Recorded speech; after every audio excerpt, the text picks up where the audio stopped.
Hawaii is one of the most expensive places in the world to live. When people think about retiring here, the assumption is usually the same.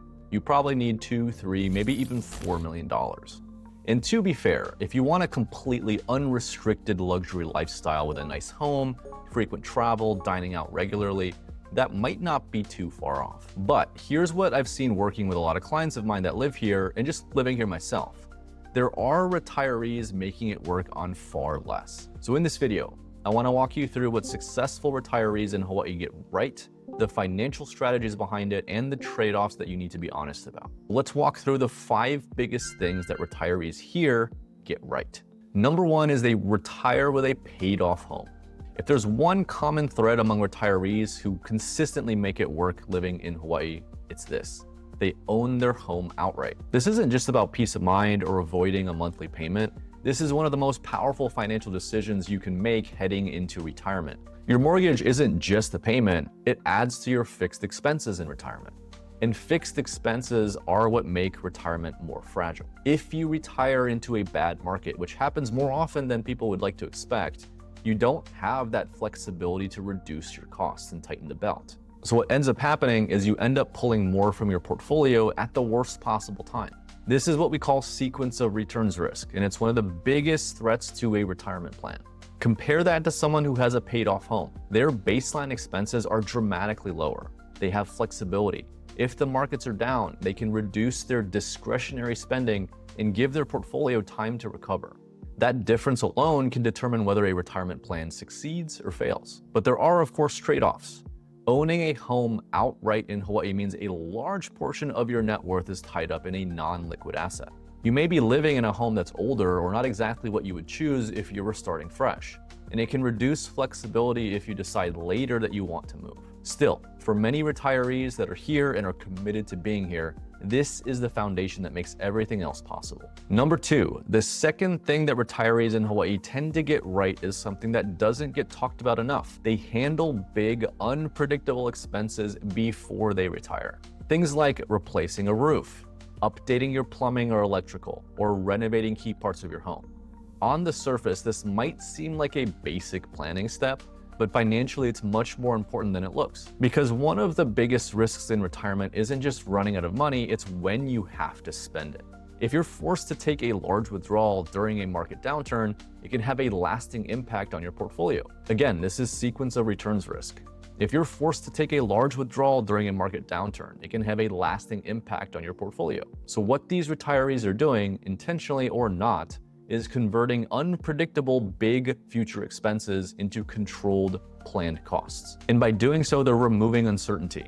They're reducing the chance of a large, poorly timed withdrawal. This is just risk management 101. And they're protecting their cash flow during the years when they no longer have earned income. Now, the trade-off here is obvious, right? This often requires significant upfront spending. In some cases, it might even delay your retirement by a year or two. And there's always the risk of over-improving a property in a way that doesn't fully translate into resale value. But from a financial planning perspective, this is a form of risk management. And in retirement, reducing risk is often more valuable than chasing higher returns. The third thing that successful retirees in Hawaii do is they control their spending without feeling deprived. When people hear about cutting expenses or just the word budgeting, they often think of sacrifice. But that's not really what is happening here.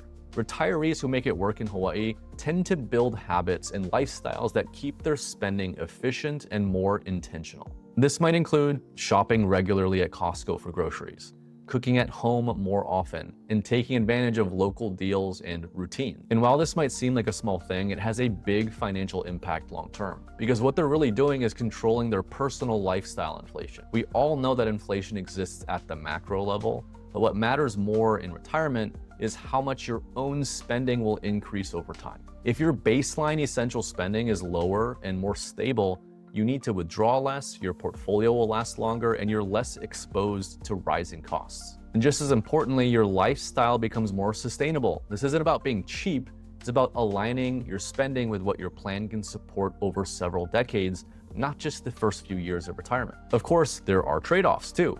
You may not dine out as frequently as you might like to. You may need to be more intentional with your habits.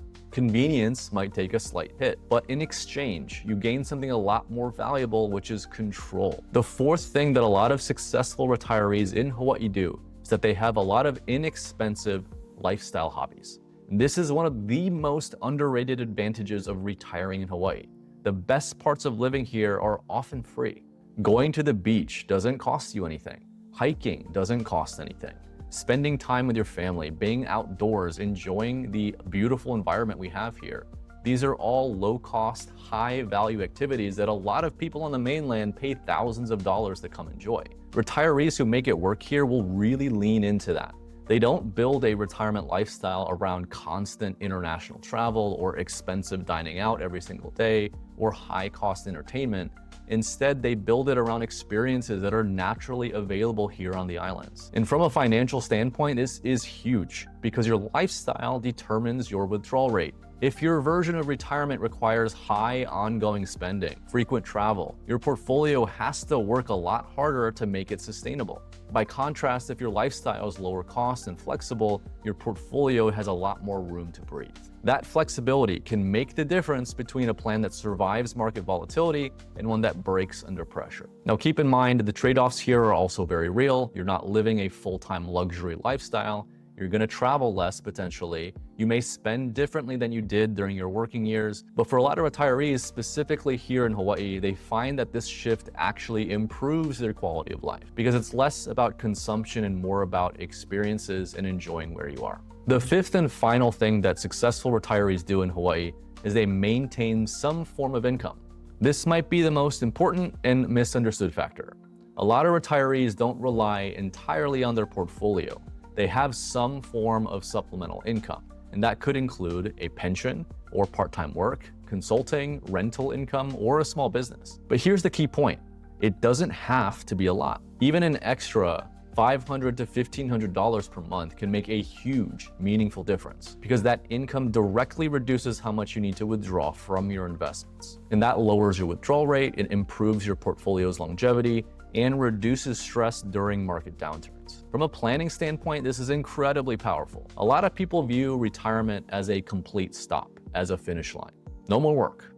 And while that sounds appealing, it's not always the most sustainable approach or the best for your mental health. The trade-off here is that you're not fully retired in the traditional sense if you continue working part-time, but you're still engaging in some form of productive activity. And in many cases, that's not a negative because it can provide structure, purpose, social interaction, and financially, it gives your plan a level of resilience that's hard to replicate in any other way. If you take a step back and look at these 5 tendencies together, a pattern starts to emerge. These aren't just random tips.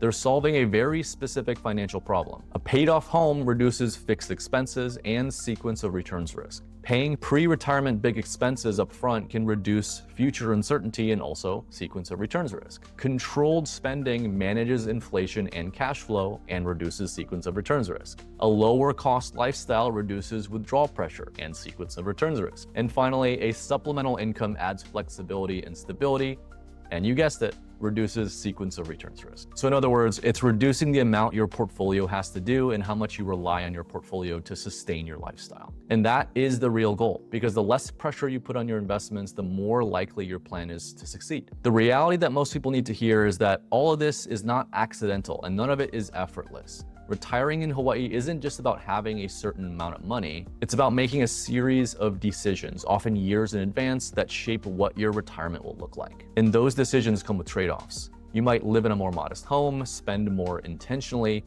work a little longer, or continue working in some capacity and redefine what enjoyment looks like to you. For some people, those trade-offs aren't going to be worth it.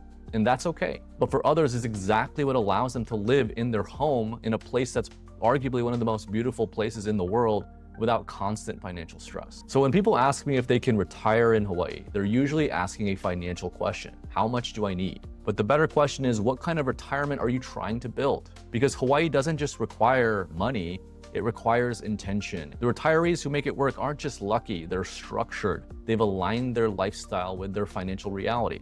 And that alignment is what allows them to stay here and enjoy it. So if Hawaii is part of your retirement vision, the goal isn't just to afford it, it's to build a version of retirement that actually works. Thanks so much for watching. If this resonates with you and you're looking for help with figuring out your retirement, managing your wealth, and building a comprehensive plan around it, visit my website to schedule a consultation. Let's see if we're a good fit.